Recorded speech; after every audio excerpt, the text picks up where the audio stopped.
Emma Wolf is here. Very good morning to you, Emma. Good morning. Let's kick things off, shall we, with Sir Keir Starmer, or Sir Keith Stalin, as some people like to call him, who's apparently smashing the gangs one person at a time. Check this out.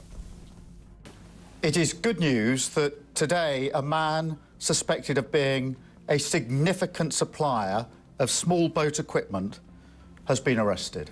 Keir Starmer handed down the death sentence to his party by committing this colossal blunder.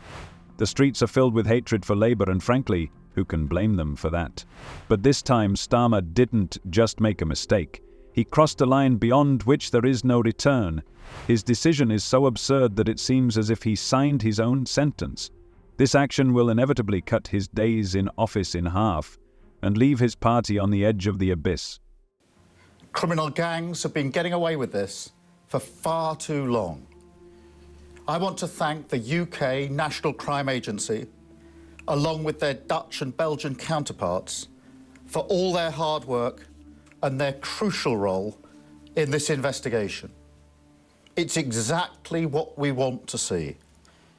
And it shows that our approach of working with international partners to smash the people smuggling gangs is bearing fruit. In just over 4 months since the election, we've rapidly set up a new border security command, bringing together key agencies to disrupt people smuggling gangs. Starmer is currently going through a serious crisis of public support. The Labour Party, which once triumphed over the Conservatives, is now facing fierce competition, and people are becoming increasingly disgusted with it. Reform UK has already targeted the electorate, and this is an alarming signal. A new poll shows that Reform UK could win a dozen more seats from the Conservatives in the Labour Party, as their support soared from 14.7% to 21%. Starmer made a fatal mistake again, undermining the credibility of the Labour Party. They are now at a measly 33%, having lost their majority due to reforms in the UK. Now, I know that you have previously in the past said that Keir Starmer might be unpopular, but he's still the most popular MP. I don't think we can say that today, can we? He's gone from gone to -31. He's let you down badly. He has. I mean, because when you asked me that question originally, he was at the top of that mountain. Yes. And he was, very briefly after the election, he was the most popular politician in Britain. But goodness me. I know. That is the steepest. I mean, that's the steepest decline, I think, since Liz Truss. I mean, the problem is Liz Truss wasn't there long enough, right, to really plumb the depths. Right. But I'm not even sure. I mean, funnily enough, she's coming in tomorrow to talk to us about the budget, which I'm sure you'll appreciate is a rather clever move on our part. But isn't it funny that I don't think she was probably as popular as he was when she got in, whereas he was quite popular when he got in, and he's just kind of suddenly lost it. What do you think has gone wrong for him? Well, he's had a terrible start as Prime Minister. The Reform Party is rapidly approaching first place and is already ahead of the Conservatives by 1%. The Conservatives, who lost as much as 4% of the vote, have now slipped to a measly 20%. This is a real disaster for Starmer. This means that his sworn enemy, the main hero of Brexit, is ready to take his place in Downing Street. He seems to have made a series of poor decisions. I mean, delaying the budget, I think, was possibly the worst thing. Yes.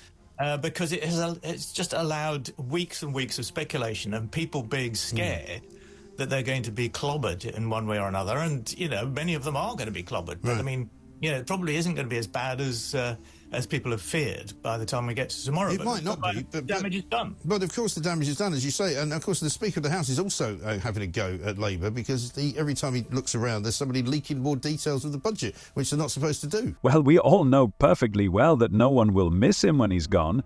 In fact, it will be a moment of real relief. People are tired of faceless leaders who control our destinies. Farage became a symbol of the struggle for Brexit. He fought fiercely with the European Union, helping Britain gain its long-awaited independence.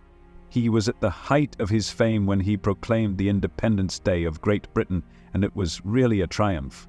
I got called with the Speaker to ask a question in PMQs. Well, the Prime Minister was not going to answer my direct question in any way at all, and all those Labour MPs screaming and shouting at me, gosh, it felt like being back in the European Parliament. I really rather enjoyed it. But the serious point, of course, and he's right, that with a population that has exploded over the course of the last few years, the previous government did not build enough prison places. But the whole question of early release, I mean, what is the point of a sentence if people are let out after only serving 40% of it? One of the people released from one of the northern prisons yesterday had, wait for it, 109 previous convictions. So that person, I would say, is... Nigel Farage has become a true symbol of the era since the announcement of Britain's withdrawal from the EU. His influence cannot be ignored. Love him or hate him, he always causes strong emotions and arguments. This is a man who has become a favourite of the public, and his name is on the lips of millions. What makes him even more outstanding is his admiration and close relationship with the new US President Donald Trump, the Republican leader. This connection gives him additional strength and authority, emphasizing his importance on the world stage. As for himself, he embodies the spirit of independence and determination that inspires many.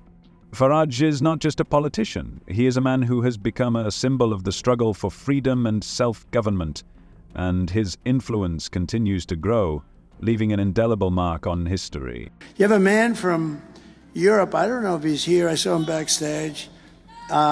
What he did was, and what he is doing is sort of what we did a few years ago. He's doing a great job, he's always been my friend for some reason. He liked me, I liked him. And he's shaking it up pretty good over there. He was the big winner of the last election in the UK, and he's a very spectacular man, very highly respected, Nigel Farage.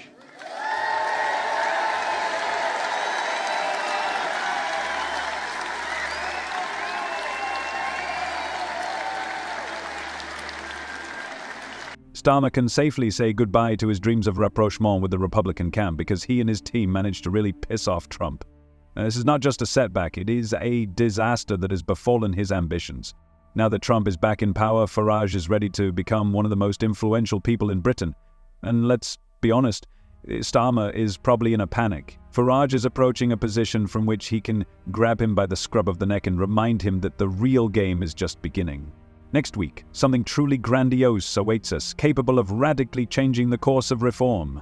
Although I am not sure that they will succeed in achieving a complete triumph, I am absolutely convinced that they will take away a significant number of votes from the Conservatives. They have already collected 20% of the vote. This is just an amazing result. It's amazing how a party that wasn't even in the last election was able to win such an impressive share of the vote in such a short period of time. It's really incredible. Starmer, having gained power, could not make a single right step. He has only made the situation worse for himself and for his party, and this is puzzling. How can you not take advantage of such a chance? It is very sad to see how all this unfolds. So it's been an extraordinary few weeks for Reform UK. The party has rocketed up the polls since Nigel Farage announced 2 weeks ago that he was taking over as leader. Our latest polling suggests Reform can get 5 seats. That's 5 more than we were predicting at the start of the campaign, and they include places like Claxon in Essex, Boston and Skegness, another big Leave voting constituency, as well as Ashfield and 2 more. So why are voters here choosing this party? Well, Reform UK say they want to win over people from what they describe as left-behind communities. And if we look at the places where their message is cutting through, we can see that they do experience higher levels of deprivation than the rest of the country. This index here, it measures things like income, education, health, and housing. I was deeply disappointed by Keir Starmer's speech, and I'm sure many people feel the same way. All our national polls leave no doubt we are not in the leading positions, and this is simply shocking. Since he came to power, his rating has dropped by about 30 points. This man is rapidly becoming one of the most unpopular prime ministers we have seen in a long time. Just a couple of hours ago, when I was talking to you, we published the results of a new poll that showed that since Labour won in early July, Keir Starmer's rating has collapsed by 36 points. This suggests that people do not feel sympathy for him at all, and this is just a disaster. At the moment his rating is -13, and if you don't understand what that means, he is close to being in a zone that we could call Prince Harry's territory. He really missed his life chance, didn't he? This does not allow Starmer to strengthen the position of his party after all the maneuvers he has undertaken since his appointment as Prime Minister of Great Britain. While he is losing support, Farage is rapidly gaining new voters and supporters across the country thanks to his clear and understandable position. The 45th most deprived constituency in the UK. And then on the opposite end, we've got places like Surrey Heath and mid-Buckinghamshire, usually Tory heartlands. But how much does reform have to offer people living in places like Clacton? Well, let's take a look at their biggest policy on tax. This is what Nigel Farage had to say about it at the party's manifesto launch. But I think the most innovative policy that we've put out in here is to raise the level at which people start paying tax to £20,000 a year. That would be a good thing. However, the leader of the reformers seems to have completely mastered the situation, and it's just amazing. If you think that Farage is becoming more invincible every day, then you are absolutely right.